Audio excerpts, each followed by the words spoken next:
Boa noite, meu nome é Edilene Rocha, eu sou aluna do curso de Letras pela Universidade Federal do Maranhão e hoje estou aqui para compartilhar com vocês uma aula voltada para a primeira série do ensino médio, onde eu irei falar sobre língua e linguagem, um pouco da ortografia. Bem, as regras ortográficas, elas refletem escolhas por maneiras específicas de grafar as palavras. Essas escolhas não se devem, porém, à superioridade de certas formas em relação a outras, e sim à adoção de determinados critérios. A existência de múltiplas possibilidades de representação por meio da escrita resulta no fato de ser muito comum a ocorrência de dúvidas quanto a como escrever uma palavra. Vamos falar sobre algumas regras de ortografia. Quem nunca teve sentido necessidade de escrever uma palavra de diferentes formas para definir qual delas é a que corresponde à grafia padrão? Eu, sinceramente, já senti inúmeras vezes, mas enfim, temos que escrever da maneira correta.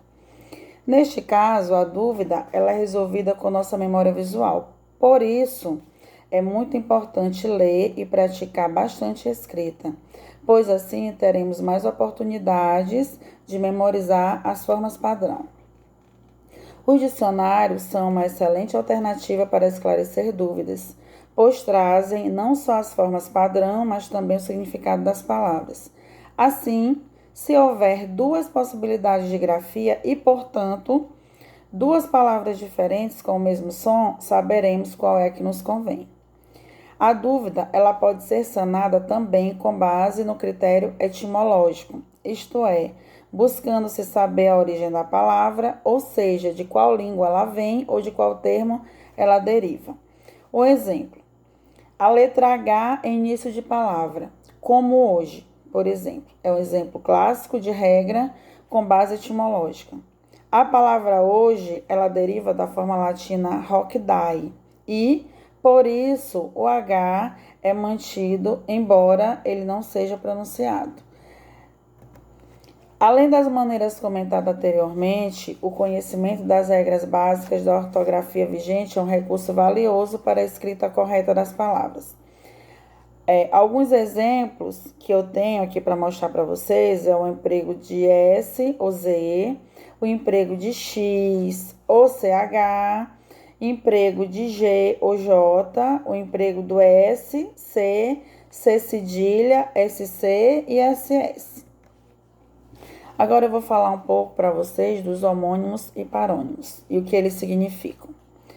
Os homônimos, eles são palavras que são pronunciadas e escritas da mesma forma ou de forma parecida, mas têm significados diferentes. Os homônimos que têm pronúncia e grafia idêntica são chamados de homófonos, que significa homo, igual, mais fono, mais som. Os homógrafos significam, é uma junção do homo, igual, mais grafo, juntamente com a grafia. A palavra manga é um exemplo deste caso, pois tem diferentes significados conforme podemos observar. Por exemplo, a palavra manga. Ao passar a camisa, Luiz deixou a manga com vincos. Nesse caso, a manga ela está simbolizando uma parte da roupa. Um outro exemplo. Rita colocou sobre a mesa a manga que tirou da geladeira. Nessa outra questão, a manga que Rita tirou da geladeira é uma fruta. No terceiro exemplo, eu tenho o menino não percebe que a irmã manga de seus amigos. Ou seja, a irmã do menino está caçoando de seus amigos. Então, aí nós temos três formas diferentes, com uma mesma palavra e com significados diferentes também, certo? Ainda falando de homônimos e parônimos, nós vamos ver que os homônimos que têm pronúncia idênticas e grafia diferente são chamados de homófonos heterógrafos. Esse é o caso, por exemplo, das palavras sessão, com 2 S's, com C, E e com 2 S's, sessão com SE, 2 S's no final, A, T, O, e sessão SE, C cedilha, A, T, O. Então, nós temos 3 palavras como exemplo, nesse caso, de homófonos heterógrafos. Palavras que são semelhantes na grafia e na pronúncia, mas têm significados diferentes, são chamados de parônimos. Eu tenho como exemplo cavaleiro e cavalheiro.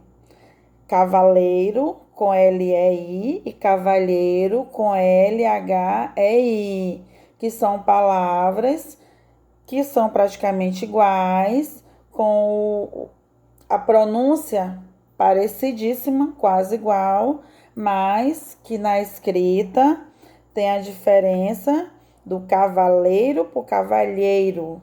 Então, a diferença está na escrita, nesse caso, e não na pronúncia, certo? Agora, eu vou entrar aqui no emprego dos porquês, que também é muito importante na nossa ortografia e que muita gente não sabe a distinção correta quando vai escrever o porquê no início da frase, o porquê no meio da frase, o porquê no final, na interrogação e por assim vai.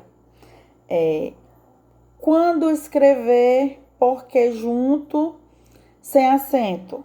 O porquê junto sem acento, ele indica explicações ou indicações de uma causa, com o sentido de em razão de, uma vez que, pois.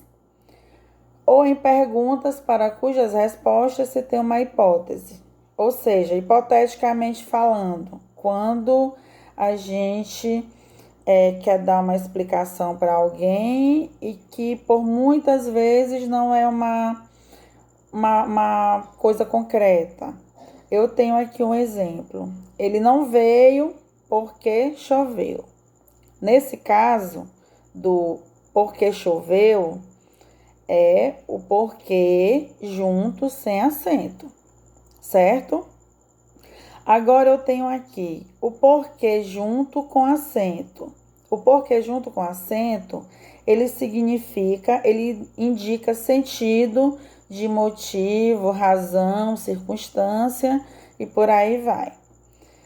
O exemplo do porquê junto com acento. Entendo o porquê de seu nervosismo. Ou seja, ele está explicando que entende o porquê do nervosismo da outra pessoa. É um motivo. Ele entende o motivo pela qual a outra pessoa está nervosa. Está explicando também, praticamente.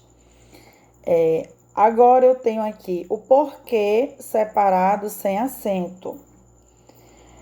Ele indica sentido de motivo ou pelo qual. O exemplo do porquê separado sem acento. Eu quero explicar por que estou nervoso. Quero explicar por que estou nervoso. Ou seja, ele quer explicar o motivo pela qual ele está nervoso. Esse é o exemplo do porquê separado sem acento. E para finalizar essa questão dos porquês, que até hoje é uma incógnita para muita gente, eu vou finalizar com o porquê separado com acento. Porque o mesmo emprego, com o mesmo emprego de porquê, o porquê separado. Porém, em final de frases, ele é usado somente no final de frases.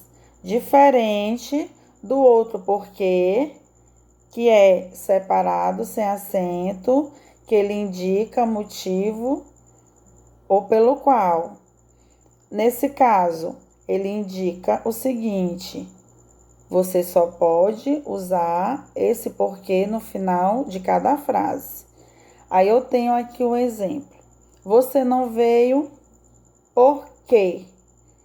Você não foi por quê? Você não vai a tal lugar por quê? Então, esse porquê do final de frase, ele sempre será separado e com acento, porque ele significa um emprego com o mesmo, é praticamente quase o mesmo sentido do outro porquê, que é separado sem acento. Mas, como eu já expliquei anteriormente, ele só vai finalizar a frase. E geralmente, sempre com uma interrogação, ok? Então, é isso. A minha contribuição é essa. E eu espero que tenha sido esclarecedora a minha microaula. E obrigada.